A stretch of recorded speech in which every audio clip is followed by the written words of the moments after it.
So I'll have what she's having. Today on Foreplay, how to spot a fake orgasm, why women do it, and why saying clitoris over and over again can help. Listen next. Hello again, and welcome to Foreplay Radio Sex Therapy. I'm your host, certified sex therapist Laurie Watson, author of Wanting Sex Again, and blogger at Psychology Today and WebMD. And I have with me Dr. Adam Mathews, my co-host, who's a couples therapist, psychotherapist, and president of NCAMFT. Foreplay is dedicated to helping couples keep it hot. Thanks for listening. Now on to today's topic. Laurie, we're talking about faking orgasm today. I gotta say, most men I know don't fake orgasm. It's mainly women. Most men don't. Most men don't, right? Most women have. Most women have faked it at some point. Although there are some who would belong to the never done that club. Really? Yeah. Okay. Absolutely. All right. So why is that a thing? Why are some women faking it? You know, I think the biggest reason women fake it is because they want their partner to feel good. You know, they want their partner to think that they rang the bell. I see. And so that they fake it and then it's over. They're trying to help him out. They're trying to help him out. Okay. Exactly so. Right. Is it a form of lying? It's a huge form of lying. Okay. It is absolutely a form of lying. And it's a detriment to all of womankind because so many men think that all the women they've been with had orgasms, and it's BS. Ultimately, women are trying to help men feel better about themselves, right? True. Which is kind. It's also lying, but... And stupid. And stupid. You think it's stupid? I think it's totally stupid. Okay. Yeah. Why? Why? Because why would she do that? I mean, she doesn't get the pleasure that she needs, right? Yeah.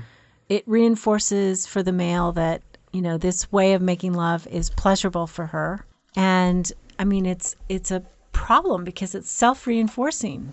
You know, if she fakes an orgasm, he's going to think, great, this is how you do it. He's more likely to do those things, and she's less likely to get an orgasm. Okay. It's a problem. So it's self-perpetuating. It's self-perpetuating. Okay.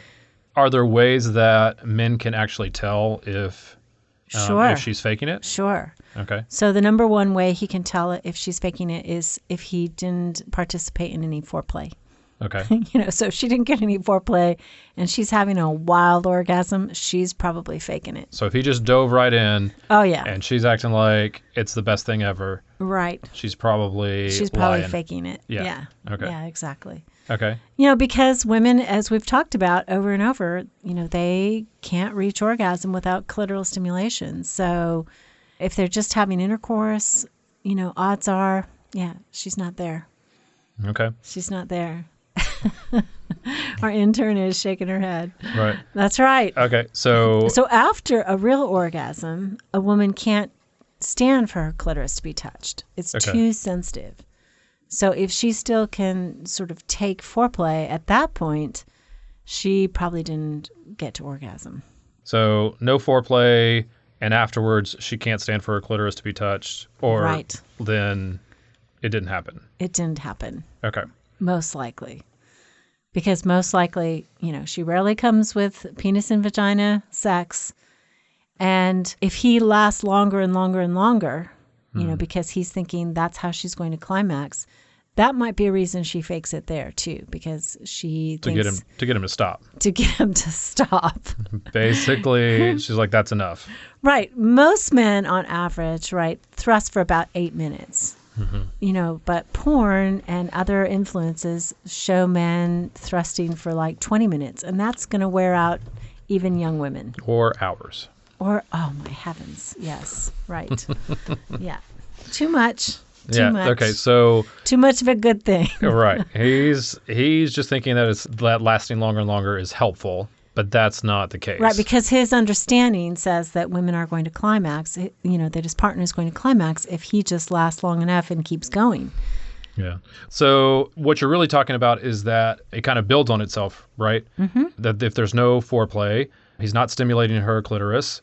Right. And then he thinks that by just lasting as long as he possibly can, that if he thrusts hard enough and he thrusts long enough, that's how she's going to climax. So if that's the way that you're approaching sex, then more than likely, and you think that she's orgasming, more than likely she is not. Right. And there is a research done on the orgasm perception gap. That means that 85% of partners think that their partner did orgasm, but only 64% actually climaxed. That's a large percentage. And we're not talking hookups. Hookups, it's way worse. Okay. It's it's like 64% think their partners climaxed in a hookup and only about 10% did. But I'm talking about in committed partnership. Yeah, I mean that's 21% that think that are living a lie, right? Right. So 21% of men out there that think their partner climaxed are walking around feeling good about themselves, walking down the street, chest out, high-fiving their buddies, and they are just wrong. They are misguided. They're misguided. Okay, I like that better. They're not informed on the things that would actually work. Yeah, because men are so goal-driven, and they don't stop until she climaxes. But some women, they want to stop. They're enjoying other aspects of the event. They don't necessarily have to climax every single time. I mean, rule of thumb, I would say if your partner climaxes about 90% of the time, that's great. But if she's having a night and she says, no, I want to be close, I want to make love, I want a quickie, but she doesn't want to climax and she experiences pleasure in making love, you need to believe her and not be so goal-driven that says, you got to keep going and she's got to, and you're a failure if she doesn't. That's crazy too. I mean, but the one side of it is crazy if you're faking it. The other side is crazy if you are determined that your partner have one when she's really genuinely saying, not my night. But how do we know if it's been a successful encounter then, Laurie? If there's no bell to ring, if there's no, prize at the end of the night, how do we know that it's been a successful encounter? Well, we got to go back to Meg Ryan. That's usually successful. Right. But physically too, I mean, a woman, her arousal is kind of seen by her perspiration. She usually has a bit of sweat or perspiration.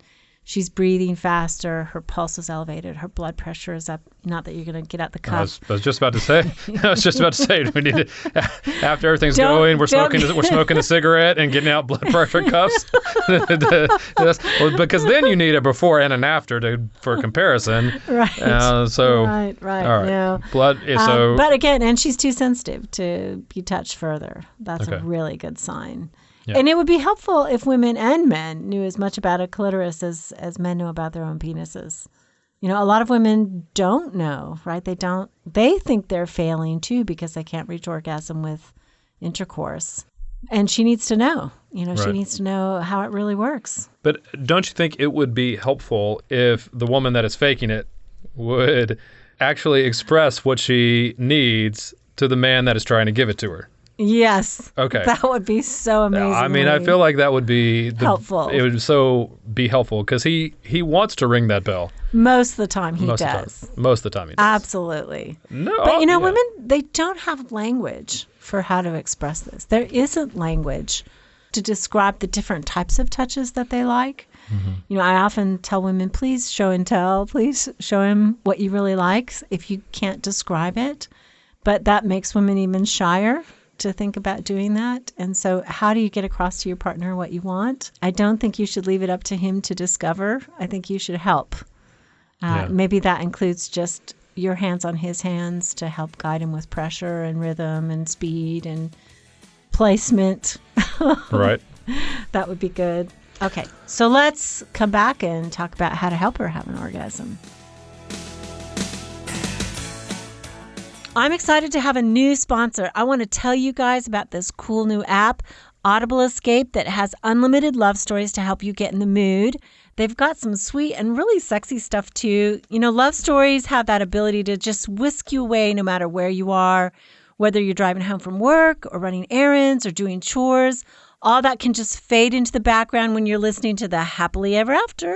Just lose yourself in the most popular love stories and see if escaping from the everyday with a steamy romance doesn't set you up well for your partner. If you love love, you'll love Audible Escape. Join the community and listen for free for 1 month and just get lost in unlimited love stories. It's a must-try for rom-com fans. Unlimited listening to love stories for just $12.95. So download the app and listen to all these sexy stories and get in the mood with www.audible.com/foreplayradio. Remember to put the radio after foreplay. www.audible.com/foreplayradio. And there's a link for it in our show notes. So we want to remind all of you that we are thankful for the way you've shared the podcast. We continue to grow.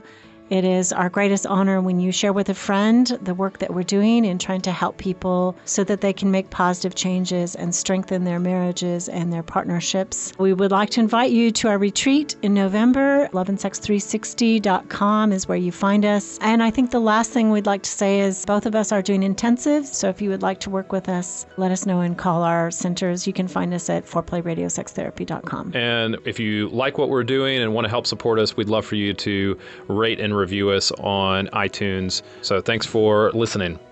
These days, I have almost no time to spare between podcasting and seeing clients and my family, but I've discovered this very neat time-saving company that I love. It's called Lola, and Lola is a female-founded company offering a line of organic cotton tampons, pads, and liners, which will save you time and make your life easier because they offer a flexible subscription to have these all delivered to your home, including all-natural cleansing wipes, which I highly recommend. Lola now offers sex products too, which are really classy and compact. There's condoms, wipes, and lubes that all come in one box, and you can carry it in your purse so you're ready whenever you and your partner want to get to it.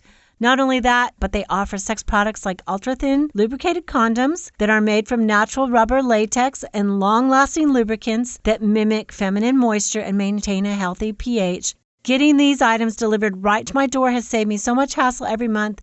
And for every purchase, this is cool, they donate feminine care products to homeless shelters across the U.S. So for 40% off your first month's subscription, visit mylola.com and enter foreplay when you subscribe.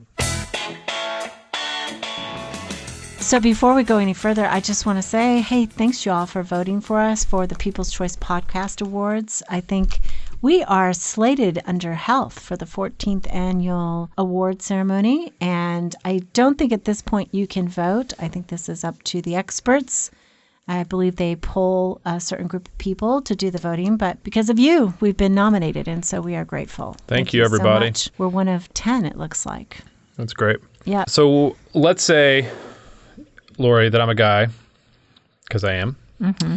And I listened to the first part of this podcast and I checked all the boxes, and I now realize that my partner has been faking orgasm. Yeah. And I would like that to change. Yes. Ideally. How do I go about it? So first of all, I want to talk about the relational problem here. I mean, we've kidded a bit, but you've said, is that a lie? And I think that some men feel really angry that they've been lied to, and they feel upset by that. And how do they approach their partner? And some women feel guilty about having lied.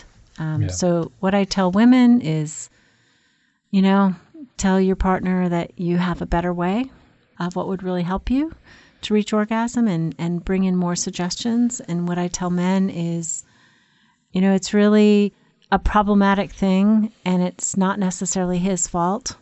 Mm-hmm. Maybe he didn't know that foreplay is needed. That might be his fault. Mm. That might be, in this culture, to not know that, to still believe that PIV is the way to do it. Yeah. Hard to get around that these days. But maybe he's the type that says, I would love to make her climax. I would do anything. And now I find out she's been faking it just to get done with it. And he feels really hurt because it's not the exchange, right, that he was thinking it was. It's not the lovemaking. Yeah. She's not experiencing this pleasure. So he's hurt. He's disappointed. And I think this takes a conversation to express to her, wow, I wish you had told me.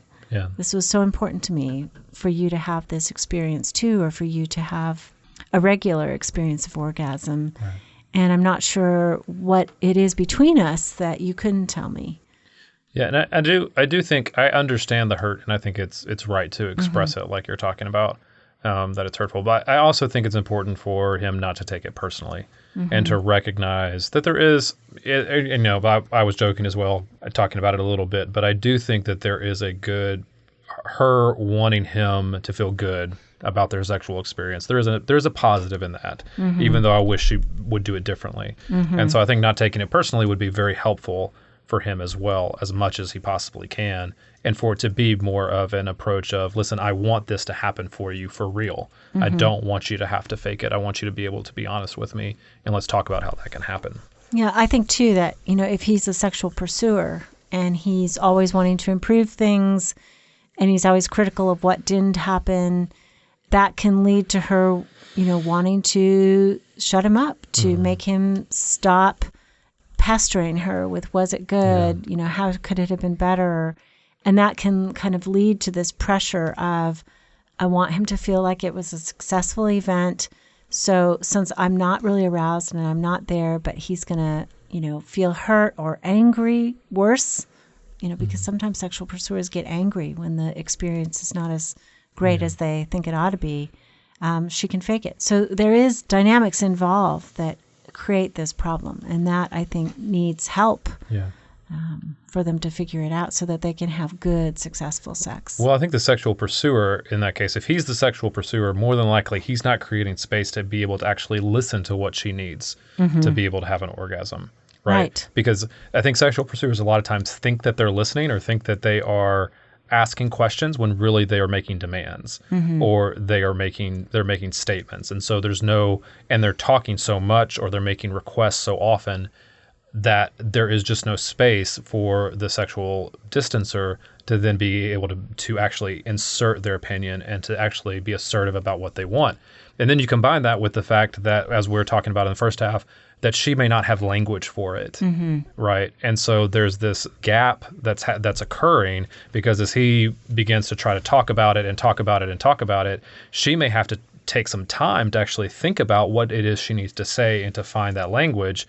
And then he's just going to hear that as silence and try to talk over top of that silence. And so like that dynamic going back and forth between the two of them, if he can kind of see and be able to create space for her to actually sit with it for a minute, to process and to find the words, to actually make the request, it's going to be a much better dynamic and to be very intentional about asking rather than demanding or making statements. And I think we need to remember, we've said this before, that sexual distancers often whisper their requests. So sexual pursuers are very loud and definitive and specific about what they like, what they want to have happen.